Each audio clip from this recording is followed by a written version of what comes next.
A border airport enhancement act pitched by New York Congresswoman Elise Stefanik would give the Plattsburgh Airport a federal port of entry designation.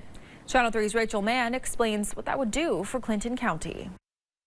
Without the federal port of entry status, Clinton County is footing the bill for all customs and border services taking place here at the Plattsburgh International Airport. Officials tell me that comes to roughly $500,000 per year. But it's time to relieve the county of this cost that it shouldn't be having to bear.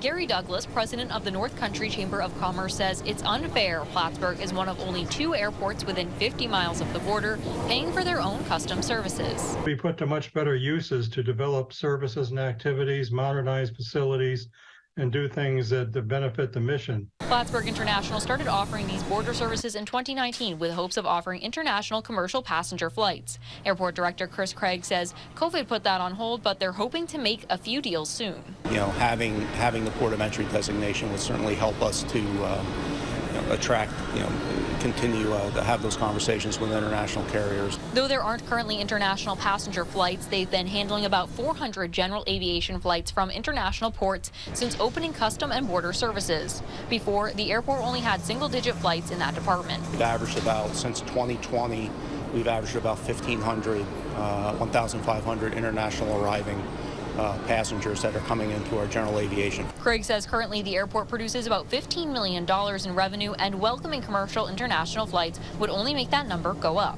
For every dollar generated on the airport, it's about $3 in the communities. Douglas says while they've been in touch with international carriers, this designation would make contracting with them easier, knowing the funding for these services would be guaranteed. Now, people are traveling again. We know we'll be able to develop direct international passenger services here, given our location and the strength of interest in the Montreal market. At this rate, the Border Enhancement Act could pass Congress by the end of this year.